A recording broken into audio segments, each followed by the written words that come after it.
Hello everyone and welcome, yes my name is Arafire and welcome to another episode of Look Out and Shout, where today we are reviewing Fanstoys FT-30C Goose, their version of Skydive. Am I just getting around to reviewing this because Fanstoys have released Viper, the fourth awaited area bot of the set? Yes, absolutely I am. I've got no excuse considering this came out in 2019. Ugh. But still, we are going to review this nevertheless. I've been meaning to do it. I've been working my way through it very slowly. Sorry about that.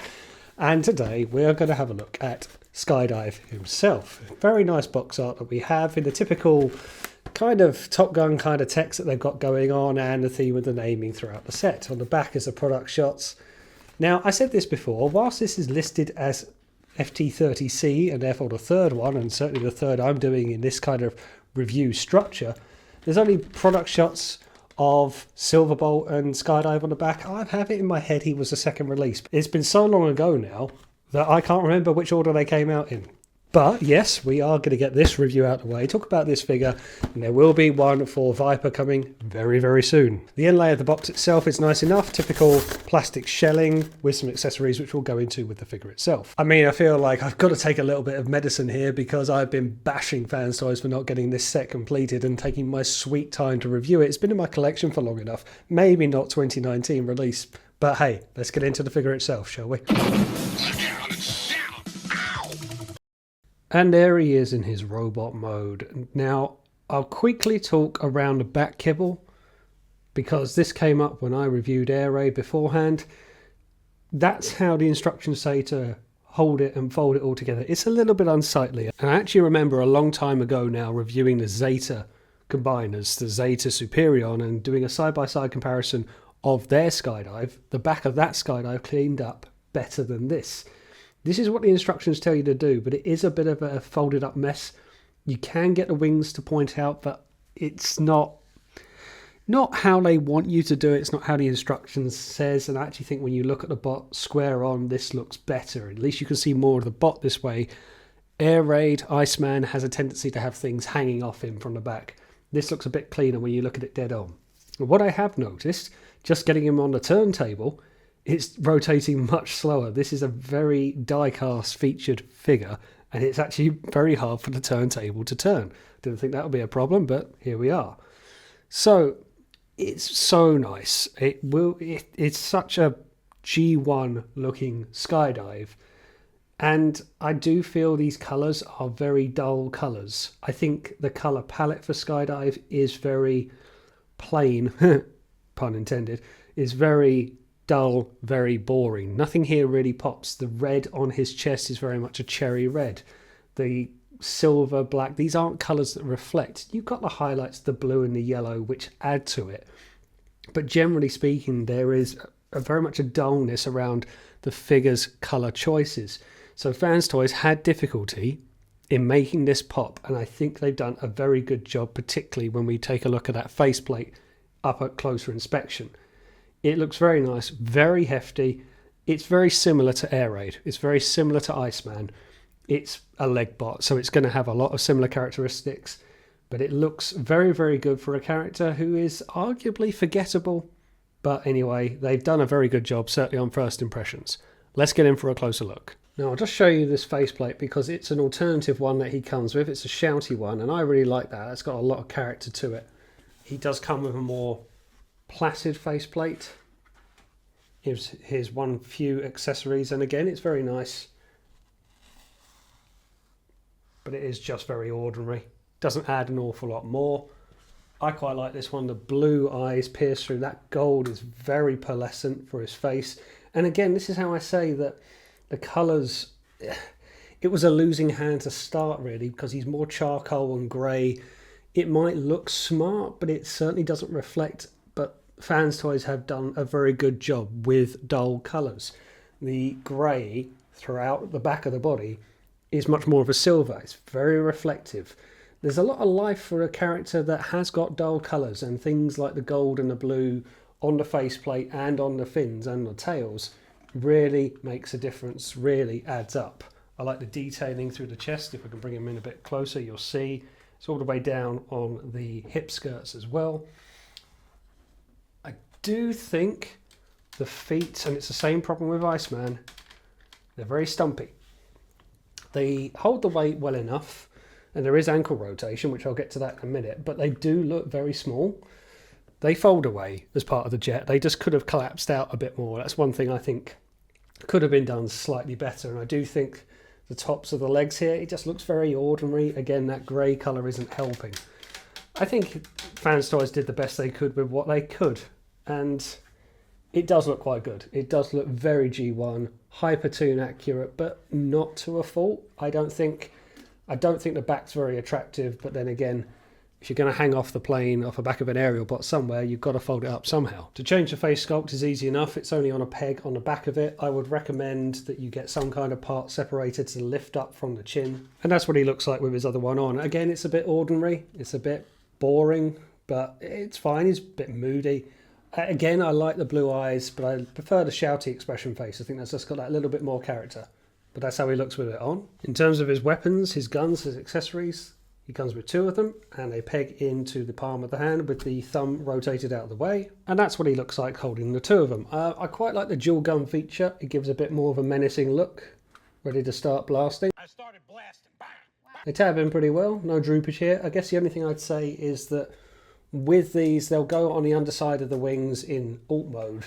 There isn't really any other place to store them, not comfortably, when he's in robot mode other than in his hands. So I guess you are going to have to pose him holding his weapons, or you just have him lying around. Just to quickly show you articulation, head goes up a little bit, doesn't go down much at all, left and right. Shoulder out on a softish ratchet, moves out on a tighter friction. Bicep rotation, single 90-degree elbow bend, bear in mind this is a 2020 figure or 2019. Wrist rotation, individual finger movement, easy for me to say. Thumb rotation as well, so you can get some interesting poses out of it. Not really a waist rotation, exactly the same with air raid, not really a fan of that. 90-degree, mostly, bend on the knee. And actually quite a decent ankle rotation. You get quite a good one. You also get a toe tilt as well, but that's much more for transformation. If you move the hip skirts out of the way, very tight going forward and not quite 90-degree out, maybe just shy of. Heavy ratchets because this is going to take the weight for combined mode.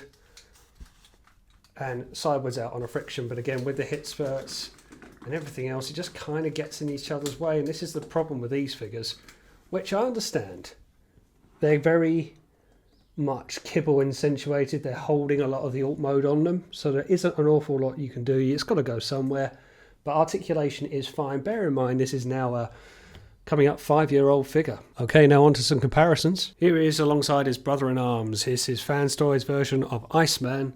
They're very similar, but different at the same time. The alt mode and a somewhat slenderness, I would say, of Iceman compared to Goose, but they are very similar figures. There is an ever so slight height difference, but when they're all going to be combined up, they'll be much the same.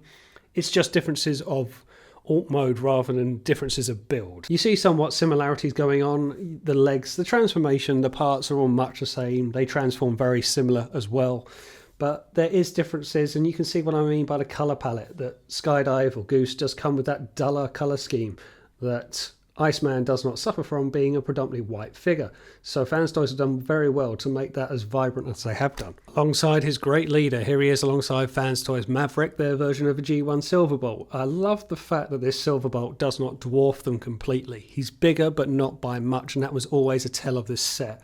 But I do like how good they look, and particularly great when you get all three together. And I'll put some photos up at the end. And for a completely different scale, here he is alongside a typical Masterpiece Carbot into Takara Sunstreaker. Again, I've said that this Masterpiece Carbot line is quite dated now, and he does dwarf them. The aerial bots, again, were always bigger. But that is quite a size difference. 2 different companies, but this is Masterpiece scale. But this is a comparison I like, and this is again 2 different companies. Here he is alongside Deformation's Space Crimson Wings Thundercracker. Now this is quite a big bot, but it stands just that shade taller than Goose, but I think that's okay. I like these two standing shoulder to shoulder. They could easily be matching each other in a dogfight, so I like this. And this is what 2 different companies can do. 2 different approaches, certainly different materials used, but the structure and the proportions is very, very good here. So if you wanted to have them squaring off with Seekers and aerial bots, it's very likely that you can do so. And the standard bearer, here he is alongside Takara's MP44 Optimus Prime. Bit differences here, again, two different companies, as Takara and Masterpiece do have a tendency to be a bit slender. And I think that's one thing that I noticed when comparing Prime to the aerial bots. But it stands fairly close, but doesn't dwarf him. Again, the aerial bots were bigger. I think we do forget how big they are sometimes. But when you put them together, this is possibly right. I like to think that Silverbolt was always the one that stood at Prime's eye level, and all the other aerial bots just came in that shade shorter. Now, I meant to show you his other accessories he came with fresh out the box. He comes with his collector's card with stats on the back of it. And he also comes with his instructions. The instructions themselves are fine. Possibly I would recommend using a video to help you with the transformation. It's not a complicated transformation, but the instructions are good enough. Shows you how to move things out of the way, but the steps are fairly straightforward. Okay, let's get this flyboy transformed up, shall we? And there he is in his alt mode, and that is arguably, at least as of recording, at least to date, the cleanest looking jet mode so far. It's such a well tabbed in, very reflective jet that I've always felt was possibly one of the more unattractive jets of the aerial bots, but in terms of completed item, it just tabs in nicely. The colours reflect, that blue tail is lovely. It just looks really pretty for what is a somewhat unattractive form, but the presentation of it is good nevertheless. Transformation is much like Air Raid, very simple, very straightforward. If you've done aerial bot transformation before, all the kibble is on the back of the figure, the legs tuck under, the arms tuck in, and it's more or less following the same spots. For Masterpiece, it's very straightforward. I do really like it. You could argue, much like with my previous review of Air Raid, there's no frills. There's not too much in terms of accessories. He's got his guns underneath as well. I haven't got the landing gears out for this because I feel it's a bit awkward to get them prepared, to get them in and out. I think Air Raid actually had them a bit better. Iceman had them better. But nevertheless, it is a very good looking jet mode, just generally on the whole. Let's get in for a closer look. Now, the only thing I'd say is that whilst it is a very nice reflective colour, you can see there's a sheen element. The cockpit, being black, I think sucks up most of the light. There's quite a glossy black to this. It's to be reflective.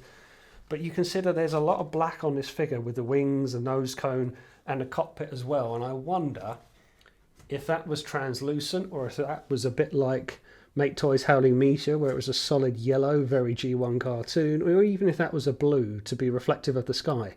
Would that have made it pop all the more? I just feel that's a little bit light absorbing. And it is a very dull figure. You can see the body of the robot is black as well. He is largely a dark coloured character. That's where I feel the silver that they've used for the body of the jet is so vibrant.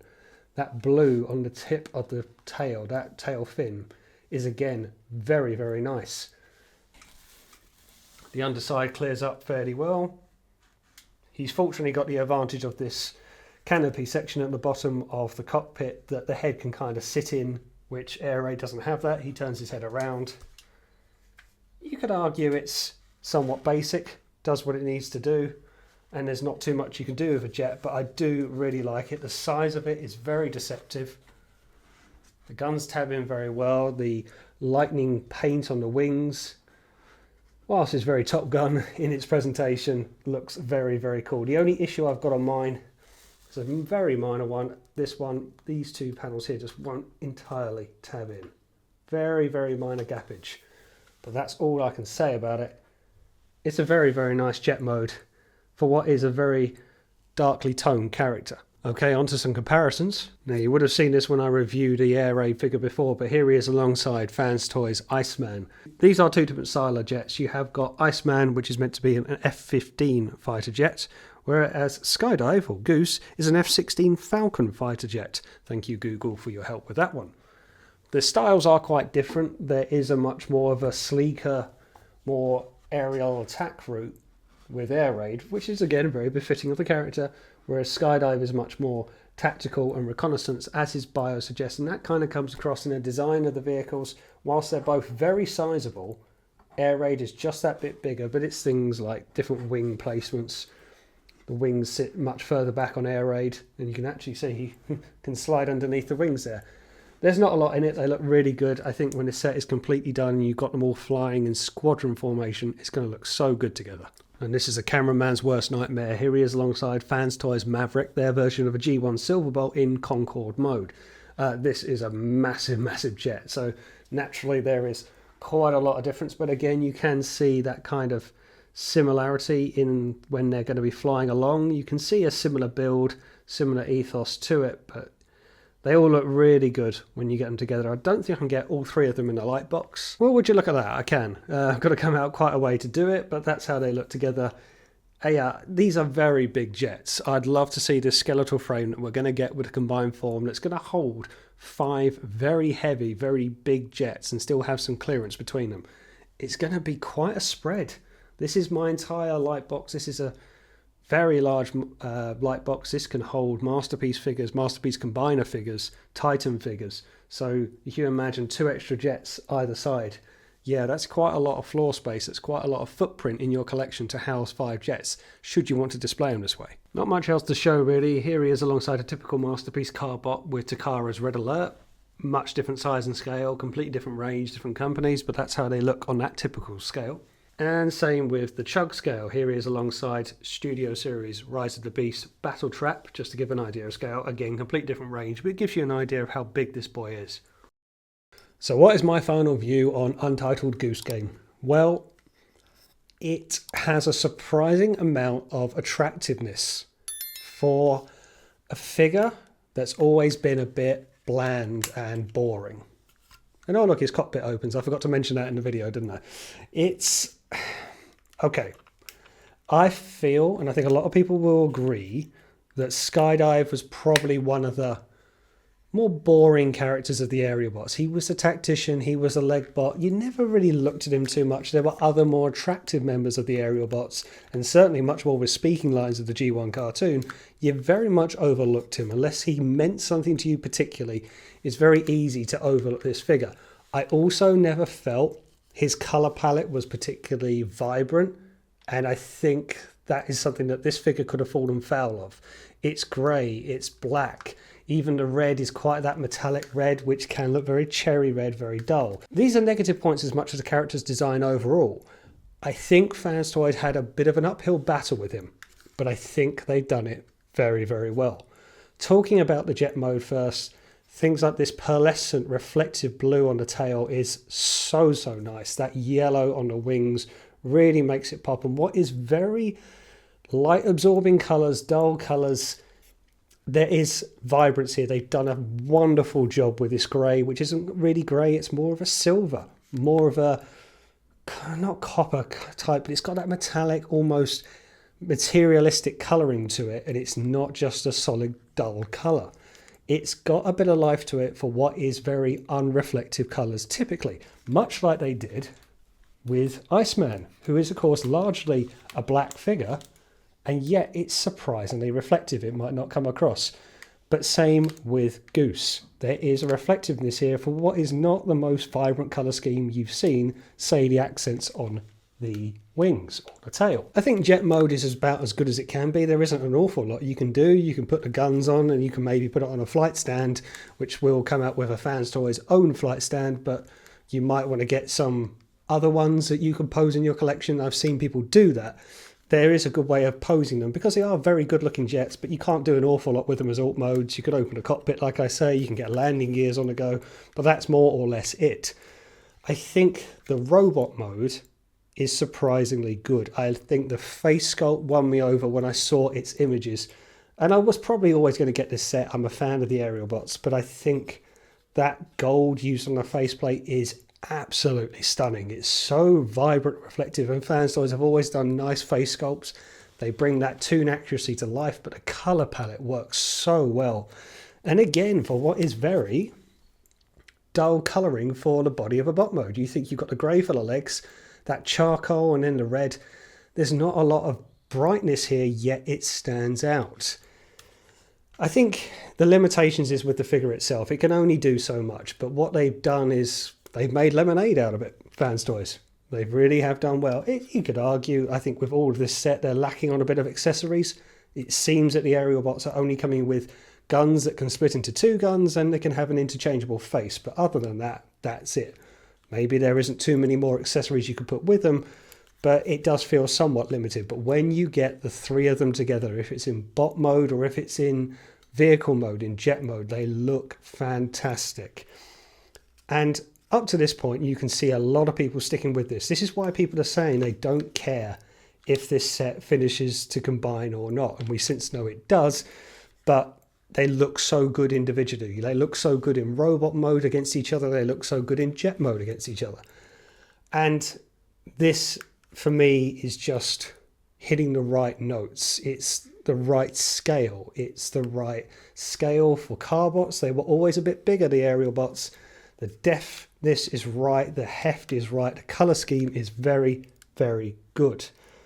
It's just left us with this long-awaited gap. And had I recorded this video some time ago, I possibly would have ended this video on a downer, saying, that's all we know. That's as far as we are, and it may not go any further. But we do know Viper is coming. This is why I'm hurrying to get this out.